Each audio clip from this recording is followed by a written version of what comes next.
Assalamualaikum warahmatullahi wabarakatuh, sahabat semua dimanapun Anda berada. Seperti yang kita ketahui di episode sebelumnya, akhirnya Koko mendapatkan juara pertama di dalam audisi yang telah dia jalani. Dan sebelumnya dia tidak pernah menyangka bahwa dia akan menang, apalagi menjadi juara pertama di dalam audisi tersebut. Oke, sebelum kita lanjut ke pokok pembahasan, ada baiknya sahabat-sahabat semua yang baru menonton channel ini untuk menekan tombol like dan subscribe-nya terlebih dahulu, agar sahabat-sahabat semua tidak ketinggalan dengan info-info tentang sinetron Buku Harian Seorang Istri yang akan saya ulaskan di setiap episodenya. Dan saya berharap pada sahabat-sahabat semua untuk menonton video ini sampai selesai, agar tidak terjadi kesalahpahaman di antara kita. Oke sahabat, kita langsung saja ke alur ceritanya. Menyambut kemenangan Koko, Fajar pun mengajak Koko untuk makan malam sekaligus ingin membahas tentang permintaannya untuk rujuk kembali.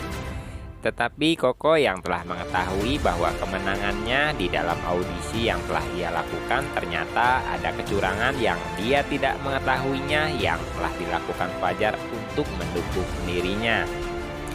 Dengan raut wajah yang sangat marah dan terlihat menggenggam sebuah piala, namun di situ Fajar masih berpikir positif karena dia yakin Koko tidak mengetahui yang telah ia lakukan kepada Koko. Fajar pun menanyakan untuk apa dia membawa piala. Fajar menganggap bahwa Koko akan memberitahukan tentang piala dan akan menerima permintaan rujuk dari Fajar. Tetapi ternyata sangat membuat Fajar tercengang. Piala tersebut dibanting menjadi berkeping-keping. Lalu Fajar pun menanyakan, ada apakah ini? Koko yang telah emosi pun mengeluarkan maki-makiannya, dan ungkapan-ungkapan Koko menggambarkan seolah Koko tidak mampu melakukan apa-apa jika tidak didukung oleh Fajar. Fajar pun menjelaskan bahwa semua itu dia lakukan karena dia ingin melihat Koko bahagia. Tetapi Koko yang memang ingin menang dengan secara yang cukup jujur, tidak terima apa yang telah dilakukan Fajar untuknya. Tetapi namanya juga manusia yang memiliki perbedaan dan pemikiran yang pastinya berbeda. Koko pun akhirnya meninggalkan Fajar. Di situ Fajar sangat terlihat sedih.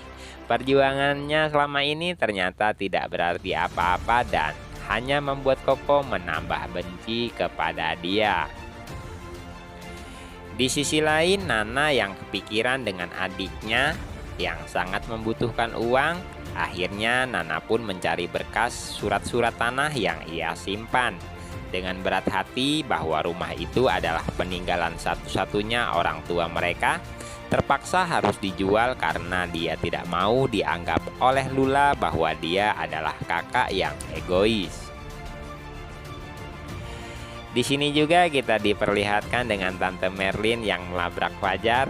Setelah mengetahui Koko sepulang dari pertemuan mereka terlihat sangat sedih. Dan di situ Tante Merlin memarahi Fajar yang Tante Merlin telah menganggap Fajar bahwa Fajar menganggap Koko seolah tidak punya harga diri, sehingga Fajar telah melakukan kecurangan yang dilakukan untuk Koko.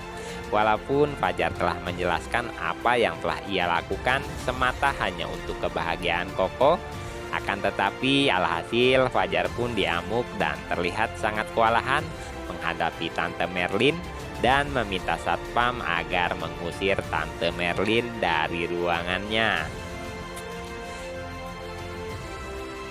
Tetapi di situ Fajar cukup dibuat penasaran setelah membuka dompet Tante Merlin yang saat itu ketinggalan di kantornya, dan Fajar pun melihat suatu gelang tanda pengenal yang akhirnya mengingatkan dia tentang gelang bayi yang ia punya dan dia titipkan kepada Koko.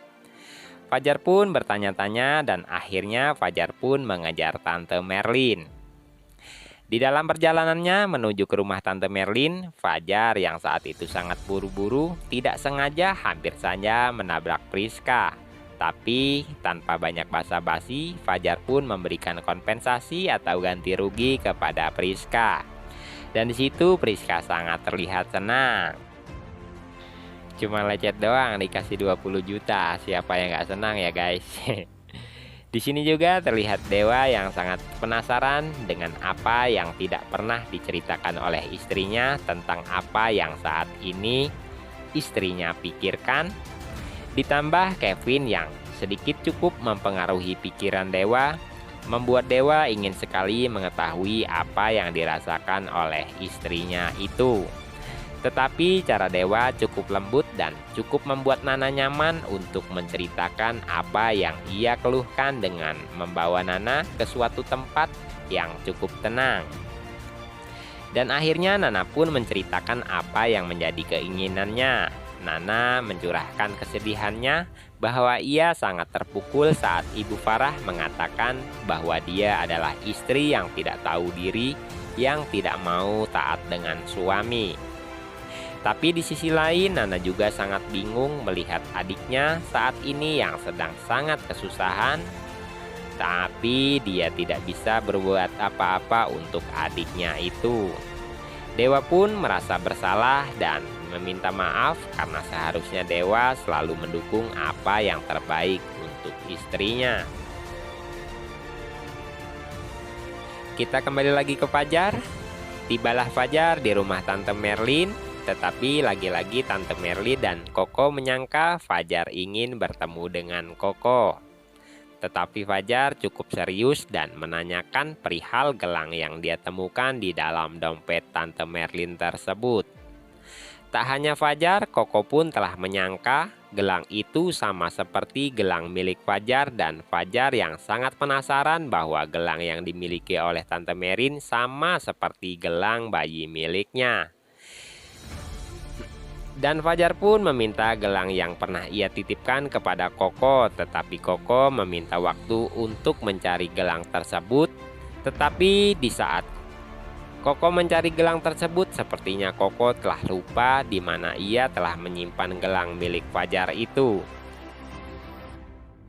Sebagai orang yang telah menerima titipan sesuatu, Koko pun merasa sangat bersalah dan sangat takut jika gelang itu tidak ditemukan. Fajar pasti marah besar kepadanya. Dan saking buyengnya Tante Merlin pun menenangkan diri ke suatu kafe atau tempat makan. Tetapi sayangnya dia sangat khusyuk.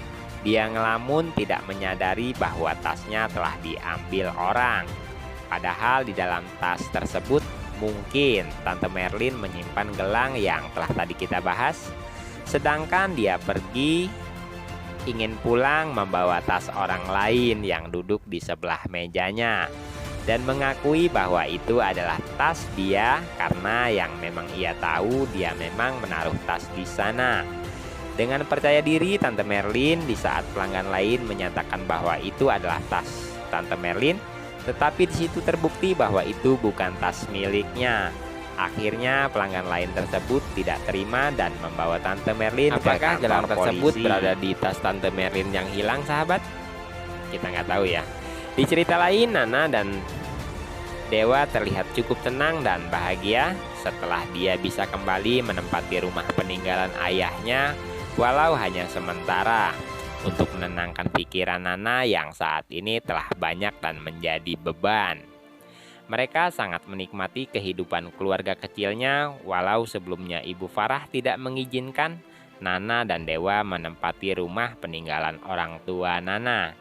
Tetapi sepertinya kehidupan mereka tak akan bisa tenang cukup lama, karena tiga makhluk gaib ini lagi-lagi ngomporin Pasya dan Lula bahwa Dewa dan Nana ingin mengambil dan menjadikan rumah milik orang tua mereka menjadi hak atas nama Nana.